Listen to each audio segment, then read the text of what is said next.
And welcome to this edition of the Native News Update on this Monday, April 30th. I'm your host for today's program, Paul DeMain, and many of the stories we read here can also be found on our websites at IndianCountryNews.com and IndianCountryTV.com. And here are some of the news stories for the day. When civil rights activist Ray Robinson Jr. arrived at Wounded Knee in April of 1973 to stand alongside Native Americans in their fight against social injustice, he excitedly called his wife back home and told her this could be the spark that lights the prairie fire. The black activist and follower of Martin Luther King Jr. never made it home to Bogue-Chitto, Alabama. He was declared dead, but his body was never found, and little is known about what happened. Not knowing has haunted Buswell-Robinson and the couple's 3 children for nearly 40 years. The United States government handles investigations on reservations. Minneapolis-based FBI spokesman Kyle Levin says the Robinson case is a pending investigation, so federal prosecutors and investigators can't discuss it. Buswell-Robinson, 67, flew into Sioux Falls, South Dakota from Detroit, Michigan on April 26 ahead of a conference commemorating the 40th anniversary of the 1973 American Indian Movement takeover at Pine Ridge Reservation in the village of Wounded Knee that's coming up next year. She's not looking for arrest or prosecutions. She just wants to know where her husband's body is so she can give him a proper burial.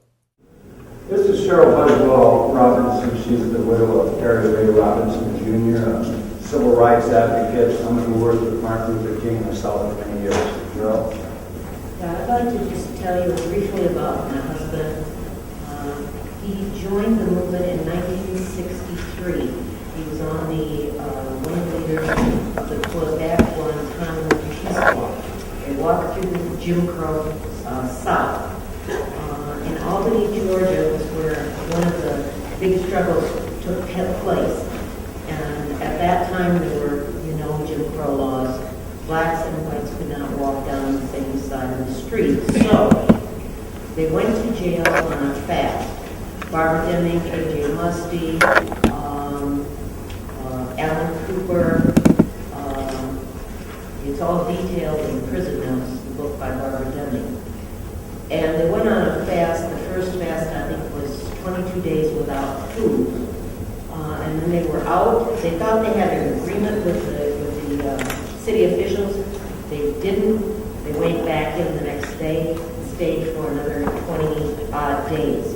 The last few days of which my husband decided enough was enough, and he went on a death fast. No food, no water. He lost his molars. Barbara Deming's arm was about this big around. The last act of passive resistance they made, he was unconscious. They were taking him to force feed them in the hospital. And the last act of resistance, he rolled off the stretcher and passed out. When they got into the hospital, they forced ice-cold orange juice into his stomach that hadn't had food for all those days. He said it was the most painful thing he'd ever experienced. That man was not an informer. Informers don't act like that. They don't have the commitment that my husband had. So I don't want to hear any smear of my husband. Ever. Because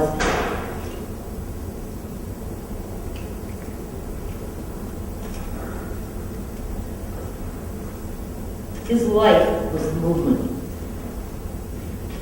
The movement came before me. The movement came before his kids. The last I heard from him, he said, "Come with me to Wounded Knee," because they had sent a speaker down to the conference that he was at, and they said, "Come to Wounded Knee, we need reinforcements." And he said, "I'm going to Wounded Knee. This is the spark that will start the prairie fire." I said, "No, it's not." I argued with him. I begged him. I pleaded with him. Please, come back. We were growing food for the Black Panther Party in Alabama, outside Selma. It was time for spring planting. Please come home. No, you bring the kids, we'll go into Wounded Knee together. No, we won't. And that was the last that I talked with him. We were arguing. I regret it to this day. All I ask is to have his body, wherever it is in Wounded Knee, please let me know so that I can take it home and we can have a proper burial. Thank you.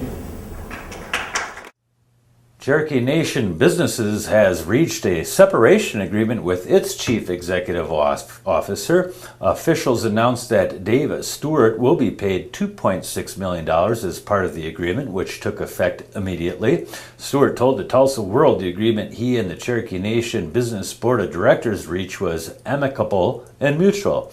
He said it has been a pleasure to serve the Cherokee people for the past 10 years. Cherokee Nation Businesses is the business arm of the Cherokee Nation of Oklahoma. A recent study released by the tribe estimates that Cherokee Nation Businesses contributes more than $1.06 billion in economic impact to the state of Oklahoma every year. In 2010, Cherokee Nation Businesses reported record profits of $87.5 million.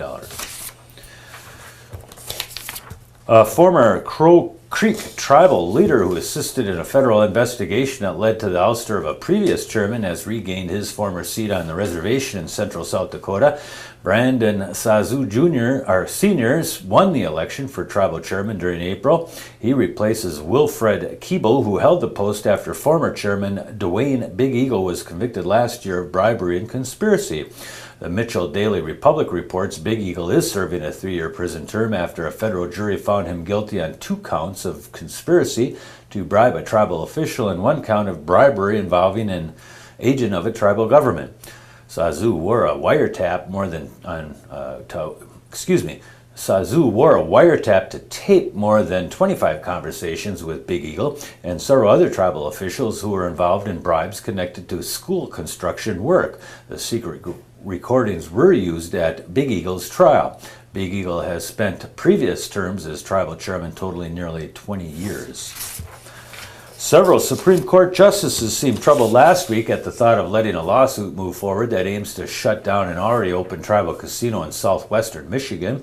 It does seem that we may be wasting our time, Justice Anthony Kennedy said. I'm not suggesting that the case is moot, but you did wait for some 3 years before you brought this suit.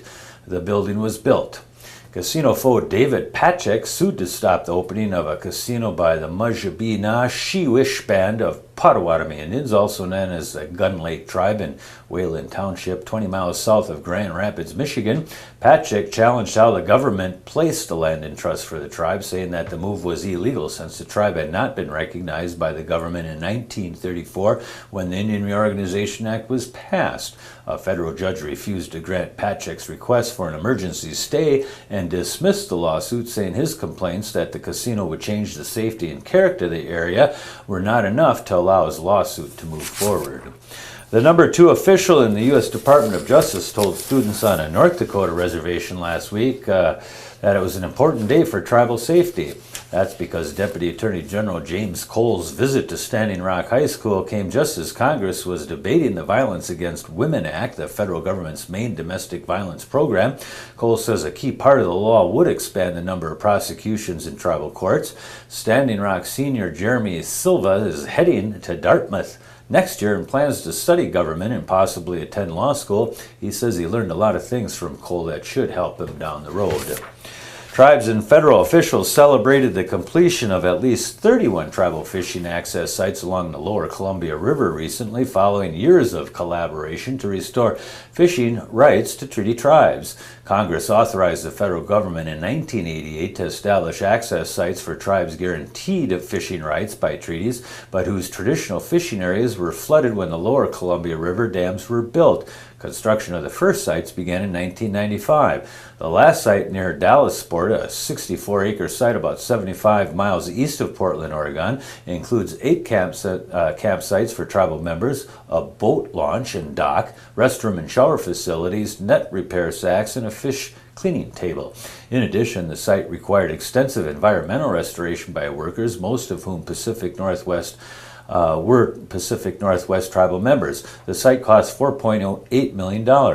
About 150 people, including federal officials and members of the Warm Springs, Umatilla, and Nez Perce tribes, gathered next to the Columbia River on an overcast day for a ceremony that featured a ribbon cutting, blessing, and performance by a drum group.